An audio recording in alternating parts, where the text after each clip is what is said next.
탱크의 흔적마저 지워내는지 쉽고 명쾌하게 파헤쳐 보겠습니다. 일단 전차 얘기부터 해볼까요? 레이더는 육안으로 적을 포착하는 장비가 아닙니다. 전파를 쏘아 올린 뒤 물체에 맞고 되돌아오는 신호를 감지해 적이 표적이 있다고 알아채는 원리죠. 그런데 만약 전차 표면에 독특한 구조를 설계해 날아온 전파가 레이더 송신기로 되돌아가지 못하게 차단하면 어떻게 될까요? 장비는 분명 제자리에 버티고 있어도 레이더 화면에는 아무것도 잡히지 않게 됩니다. 이때 마법을 부리는 핵심 무기가 바로 메타물질입니다. 이름만 생소할 뿐 원리는 의외로 단순합니다. 자연계에 존재하는 원석 그대로가 아니라 인공적으로 미세한 구조를 배열해 빛과 전파의 흐름을 우리 입맛대로 굴절시키는 기술입니다. 쉽게 말해 빛이 지나가는 통로를 설계도 위에 직접 그려 넣는 셈이죠. 사실 따지고 보면 우리는 이 빛의 경로를 바꾸는 도구를 날마다 몸에 지니고 다닙니다. 시력을 보정하는 안경과 돋보기가 대표적이죠. 안경은 눈으로 들어오는 빛의 각도를 살짝 꺾어 초점을 잡아주고 돋보기는 빛을 한 점으로 모아 작은 글씨를 키워줍니다. 폰 카메라 역시 똑같은 원리입니다. 상을 또렷이 맺으려면 렌즈가 필수적인데 문제는 이 렌즈가 너무 뚱뚱하다는 점입니다. 지금 당장 스마트폰 뒷면을 한번 슬쩍 봐주십시오. 몸체는 갈수록 슬림해지는데 유독 카메라만 툭 튀어나와 있지 않습니까? 왜 그럴까요? 빛을 제대로 굴절시키려면 볼록하게 깎아낸 유리알이 꼭 필요하기 때문입니다. 게다가 화질을 더 올리려면 유리알 하나로는 어림도 없고 여러 장을 겹겹이 쌓아야 하니 카메라는 두꺼워지고 무게와 가격도 뛸 수밖에 없었습니다.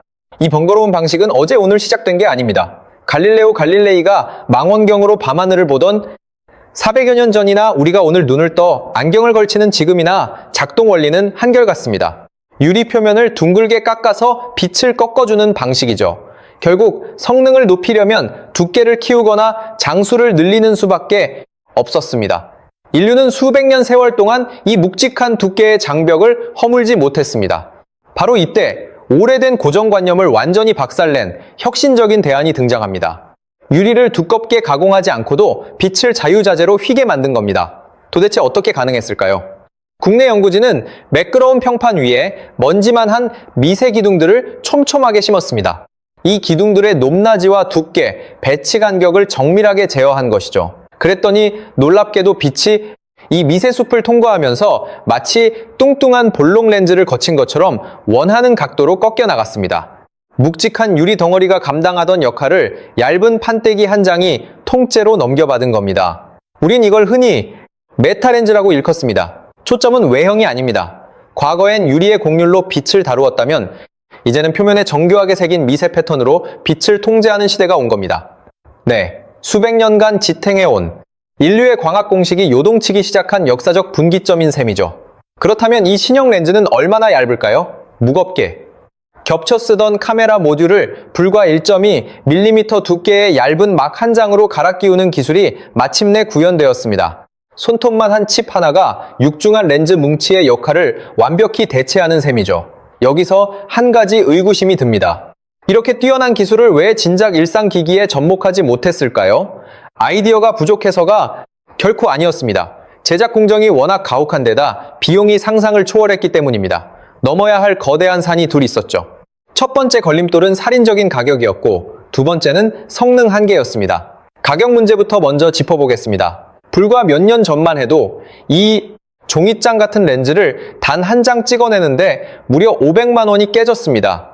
손톱 크기 부품 하나가 웬만한 중고차 가격이었던 셈이죠. 대체 단가가 왜 이렇게 치솟았을까요? 평평한 기판 위에 채워 넣을 무수한 나노 구조물을 일일이 수작업하듯 그려 넣어야 했기 때문입니다. 연구원들은 전자빔이라는 특수 장비로 기둥 하나하나를 점 찍듯 파 내려갔습니다. 오차 없이 정밀하긴 했지만 속도가 터무니없이 느린 데다 비용 부담도 막대했습니다. 거대한 캔버스를 붓으로 칠하는 게 아니라 수억 개에 달하는 점을 콕콕 찍어 메운다고 상상해 보십시오. 제 아무리 혁신적인 기술이라 한들 단가가 500만 원이면 스마트폰이나 안경에 탑재할 엄두조차 못 냅니다. 결국 이 근사한 기술은 오랫동안 대학 실험실 구석에 처박혀 있을 수밖에 없었습니다. 그런데 바로 이 지점에서 국내 연구진이 발상을 통째로 뒤집었습니다. 어떻게 더 정교하게 한 땀 한 땀 그릴까가 아니라 과연 일일이 그려야만 할까? 그냥 도장 찍듯이 한 번에 찍어내면 안 되나? 완벽한 마스터 원본을 딱 하나만 제작한 뒤 그걸 복제한 틀로 동일한 패턴을 계속 찍어내자는 획기적인 발상이었습니다. 붕어빵 틀을 야무지게 짜놓고 반죽만 밀어넣어 연신, 구워내는 원리와 판박이입니다. 한 장씩 그리던 렌즈를 이제는 프레스로 찍듯 팍팍 양산하게 된 거죠. 사실 이런 인쇄 기반 공정은 반도체 업계에서도 진작부터 눈독을 들이던 분야였습니다. 하지만 반도체 회로는 미세한 흠집 하나만 생겨도 칩 전체를 쓰레기통에 버려야 합니다. 그러다 보니 빠르고 저렴한 인쇄 방식 대신 느려 터져도 극도로 정밀한 가공법을 고수하는 경우가 허다했습니다. 반면 렌즈 영역은 접근법이 완전히 달랐습니다. 미세 구조에 아주 미미한 변형이 오더라도 전체가 못쓰게 고장나는 게 아니라 성능이 살짝 깎이는 선에서 타협이 가능했기 때문입니다. 반도체에선 치명타가 될 오차가 렌즈에서는 충분히 수용할 만한 수준이었던 셈이죠. 이 덕분에 대량 양산으로 가는 탄탄대로가 열렸습니다. 연구팀은 여기서 멈추지 않고 신문을 찍어내는 윤전기처럼 길다란 필름 위에 렌즈, 패턴을 쉼없이 찍어내는 롤투롤 공정까지 완성했습니다. 필름이 롤러 사이를 쏜살같이 통과하면 미세 구조가 복사되듯 찍혀 나오는 구조입니다. 연구진이 달성한 생산 속도는 무려 초당 300개에 육박합니다. 한 장 굽는데 몇 시간씩 걸리던 렌즈를 눈 깜짝할 사이에 수백 개씩 쏟아내게 된 것입니다. 대량 생산이 가능해지니 단가도 수직 하락했습니다. 장당 500만 원을 호가하던 렌즈를 단돈 5천 원 선으로 뚝 떨굴 길이 열린 거죠. 실험실에 갇혀있던 값비싼 보물이 드디어 세상 밖으로 나올 채비를 마친 셈입니다. 하지만 복병은 또 있었습니다. 싸게 찍어내는 데는 성공했는데 이번엔 성능이 뚝 떨어지는 역효과가 났습니다. 도장 부품처럼 구조를 찍어내려면 재료가 말랑말랑하고 유연해야 합니다. 단단한 바위 위에 인감을 누르면 선명하게 안 찍히는 원리와 매 한 가지입니다. 결국 연구진은 상대적으로 부드러운 소재를 택해 미세 구조를 찍어냈습니다. 형태는 그럴싸하게 뽑혔습니다. 그런데 막상 빛을 통과시켜보니 광학 효율이 겨우 10% 안팎 맴돌았습니다. 빛을 100만큼 쏘아보내도 알짜배기로 쓰이는 건 10에 불과하고 나머지 90은 허공으로 흩어져 사라진다는 뜻입니다.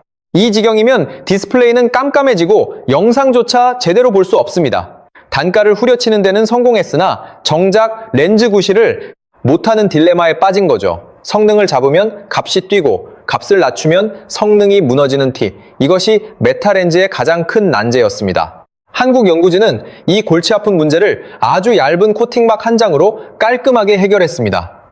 유연한 렌즈 골격은 그대로 놔둔 채 표면에 티타늄 계열 물질을 나노미터 단위로 얇게 도포한 것입니다. 그러자 사방으로 새어나가던 빛이 렌즈 내부를 똑바로 관통하기 시작했습니다. 광학 효율은 10% 바닥에서 무려 90% 고지까지 경이롭게 수직 상승했습니다. 더 기가 막힌 건 이 코팅의 두께였습니다. 불과 23나노미터로 머리카락 한 가닥 굵기를 수천 등분한 수준에 지나지 않습니다. 인간의 맨눈으로는 식별조차 불가능한 얇은 막 하나가 빛을 통째로 갈아먹던 불량 렌즈를 특급 제품으로 살려낸 겁니다. 공정혁신으로 가격 장벽을 허물고 나노 코팅으로 성능 한계까지 보기 좋게 넘어서 버렸습니다. 그렇다면 이 종이장처럼 얇은 혁신 렌즈가 우리의 삶을 어떻게 뒤바꿔 놓을까요? 가장 먼저 격변을 맞이할 곳은 단연 스마트폰 카메라 시장입니다. 현재 스마트폰 카메라 속에는 여러 장의 유리 렌즈가 겹겹이 포개져 있습니다.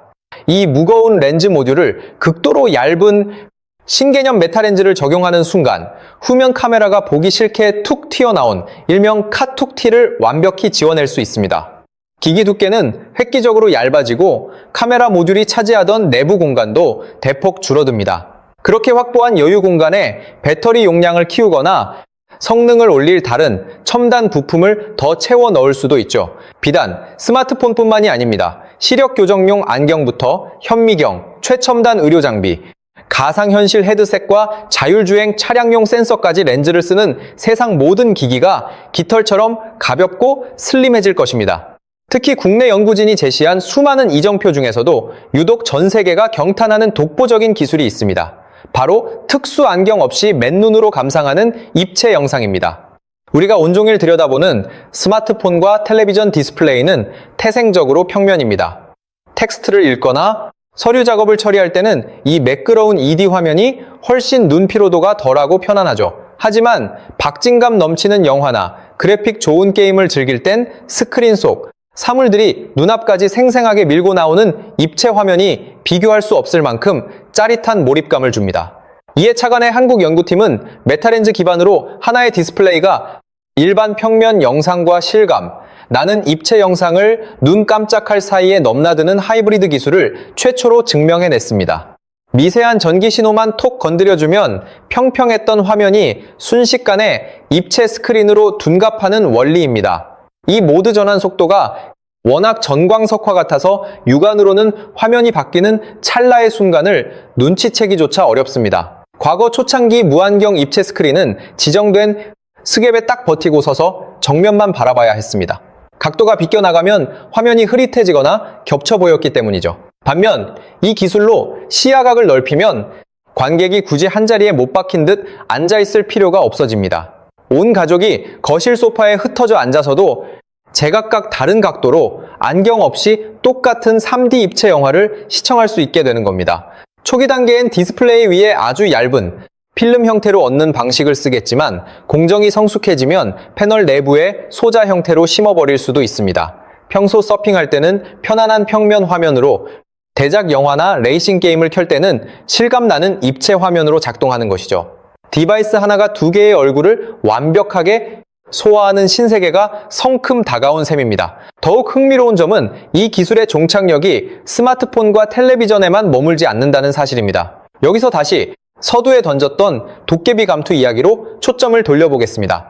엄밀히 말해 메타렌즈와 국방용 전차 메타물질이 완전히 붕어빵처럼 똑같은 제품은 아닙니다. 뼈대가 되는 소재나 구조적 배열, 제어하는 파장의 영역대도 판이하니까요. 다만 눈에 보이지 않는 초미세, 패턴을 설계해 빛이나 전파의 흐름을 지휘관처럼 통제한다는 근본적인 메커니즘은 일맥상통합니다. 빛의 경로를 비틀어버리는 나노 구조를 짤 수 있다면 레이더 신호나 연력학적 흐름 역시 입체적 시각으로 재설계할 수 있다는 뜻입니다.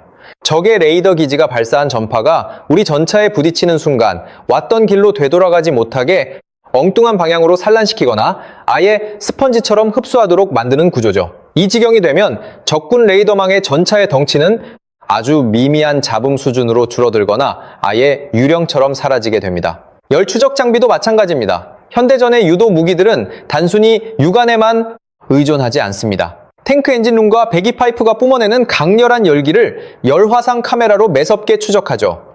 이때 전차 외벽의 열 방출 각도를 임의로 비틀거나 차체 표면 온도를 주변 수풀 환경과 완벽히 동기화해버리면 고성능 열 감지 센서조차 바보로 만들 수 있습니다. 레이더 반사 면적을 지우고 열 흔적까지 증발시키는 스텔스 전차.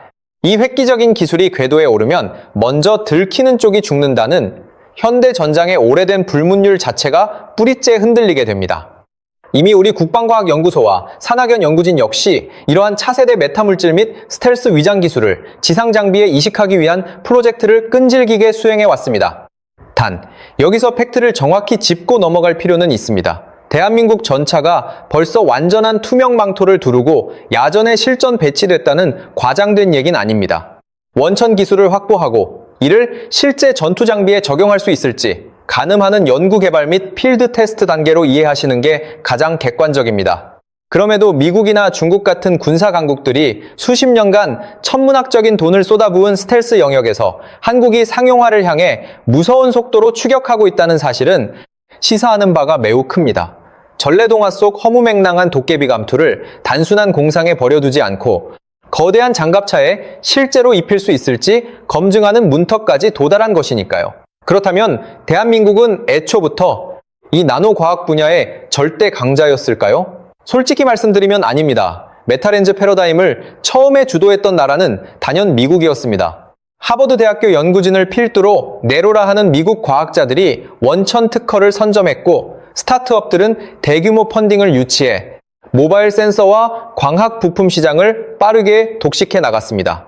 스타트라인 자체는 미국이 훨씬 앞서 있었습니다. 하지만 대한민국은 선두주자가 다져놓은 트랙을 그대로 뒤따라 밟는 식의 안이한 노선을 택하지 않았습니다. 국내 연구진은 2D와 3D 화면을 자유자재로 넘나드는 차세대 디스플레이 기술과 초미세 렌즈를 붕어빵 굽듯 값싸고 빠르게 찍어내는 양산 공정 확립에 사활을 걸었습니다.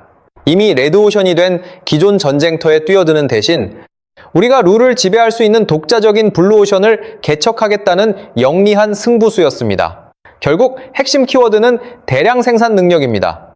제 아무리 경이로운 신기술이라도 극소수만 비싸게 찍어내는 수준에 그친다면 판도를 바꿀 수 없습니다. 수백만 개 단위를 저렴하고 신속하게 뽑아내 모바일 기기와 디스플레이, 모빌리티에 팍팍 심어주어야 비로소 거대한 시장이 열립니다. 대한민국이 바로 이 초정밀 제조 공정에서 독보적인 저력을 발휘하고 있는 것입니다. 우리가 메모리 반도체 신화를 쓰며 축적한 초미세 가공과 대량 양산 노하우가 이 차세대 광학 시장에서도 무시무시한 엔진으로 작동하는 셈이죠. 그동안 글로벌 광학 시장은 유리를 정밀하게 깎아내던 전통 강국들이 지배해왔습니다. 독일과 일본의 네로라 하는 기업들이 수십 년간 독점적 지위를 누려왔죠. 하지만 미래의 렌즈가 유리 세공이 아니라 반도체 칩이나 신문지처럼 프레스로 찍어내는 패러다임으로 넘어간다면 시장의 주도권은 완전히 재편될 수밖에 없습니다. 유리를 얼마나 예리하게 갈아내느냐보다 육안으로 보이지도 않는 나노 패턴을 얼마나 정확하고 저렴하게 양산하느냐가 생존의 열쇠가 되기 때문입니다. 요컨대 렌즈 산업의 메인스트림이 전통 광학에서 첨단 반도체 영역으로 급격히 이동하는 형국입니다. 그리고 이 반도체 대량 생산 영역에서 대한민국은 전 세계 탑티어 수준의 독보적인 포트폴리오를 쥐고 있습니다. 모바일 카메라에 손톱만 한 모듈부터 안경이 필요 없는 3D 디스플레이, 자율주행 차량용 센서와 첨단 의료 장비, 그리고 적군 레이더망을 무력화하는 유령 전차까지 겉보기엔 접점이 없어 보이지만 내포된 본질은 완벽히 동일합니다. 빛과 전파가 흐르는 길을 인간이 직접 설계할 수 있는가라는 본원적인 질문이죠. 우리 연구진은 지금 그 거대한 난제에 하나씩 명쾌한 해답을 제시하는 중입니다. 이 기술의 진짜 파괴력은 고작 렌즈 두께를 줄였다는 표면적 사실에 있지 않습니다. 글로벌 리더들이 더 정밀하고 비싼 공정에만 매몰되어 있을 때 국내 연구팀은 프레임을 완전히 바꿨습니다. 대체 왜 한 땀 한 땀 그려야 하지? 100% 완벽하지 않더라도 실용성 높은 대안을 찾으면 그만 아닐까? 이 발상의 전환 하나가 장당 500만 원짜리 실험실 속 프로토타입을 단돈 5천 원짜리 초대형 산업기술로 탈바꿈시키기 시작했습니다. 이 다음에 스마트폰으로 사진을 찍으실 때 후면 카메라 렌즈를 유심히 한번 살펴보십시오. 지금은 렌즈 뭉치가 흉하게 돌출되어 있지만 머지않은 미래에는 그 카툭튀가 흔적도 없이 사라질지 모릅니다. 맨눈으로 3D 스크린을 즐기고 한층 콤팩트하고 가벼운 의료 장비 혜택을 받으며 우리 육군의 탱크가 적의 레이더망을 유유히 따돌리는 날이 초읽기에 들어간 셈입니다. 우리는 그동안 최첨단 반도체를 자랑했고 세계적인 조선업을 자랑해 왔습니다. 그런데 우리도 모르는 사이 또 하나의 파괴적인 기술이 조용히 칼날을 갈고 있었습니다. 투박한 유리 덩어리를 얇은 필름 한 장으로 압축하고 500만 원 상당의 단가를 5천 원, 선으로 후려치며 설화 속 도깨비 감투를 현실의 방산 IT 기술로 구현해내는 나라, 다름 아닌 대한민국입니다. 물론 진짜 진검승부는 지금부터가 시작입니다. 미국과 중국, 일본과 유수의 유럽 강국들 역시 무서운 기세로 우리의 뒤를 바짝 추격하고 있으니까요. 원천 기술을 먼저 확보했다고 해서 그 시장을 영원히 독점할 수 있는 시대는 끝났습니다. 안정적인 양산 체제 구축과 상용화 속도, 그리고 실제